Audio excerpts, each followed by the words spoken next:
biya kamal ka Noor Online TV kejan gwasam mijram jidit biya gorojin bi subscribe ke bijan nyakanetin ko ken an ler balinga jan gwasame akuy loka man cha sub karopa ji scam dung pinyido kana witin ko ken tende kam neten gora bi nyakaneti ko ken ban shod re ler man balinga jan gwasame shalado shakwan cha to ka kabre kem ka pinyido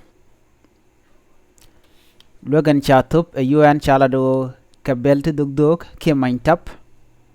ajan cha kabo rewish en winika pinyido chalado sha ka kap shu mane denen kontela dene tat an Logan chatup ka pinyido chalado sha tok ne ko kor ronwang ka shanka welkel ka pai wel ron kina daru jandaru diokame chinal dialtin ten wine rodiendol to luak en cha bel totin ko bika bel ken bikan ga kap ke loga dana sha nong de kana kap chumnen yan moko tura en loga sha to kan wini rewi ke pinyedo shala ro jan ba bore kemnetin ko ken kentin kona sha kap kan shwale kene denet nen yan gato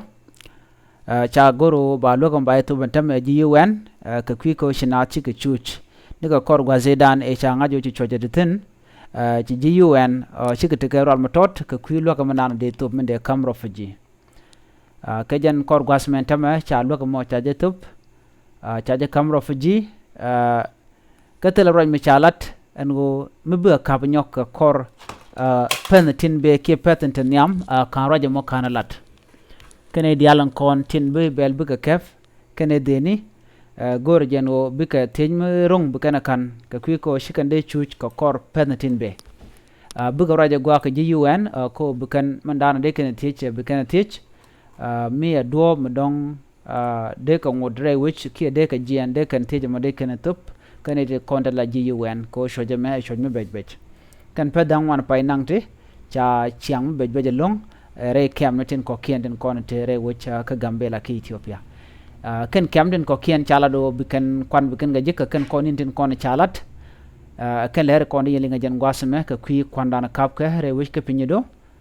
chalado kapka det ka kapka bel tin dog ala maintap re wichin wini ana mejele dan yelinga jan gwasme biata kamal bye bye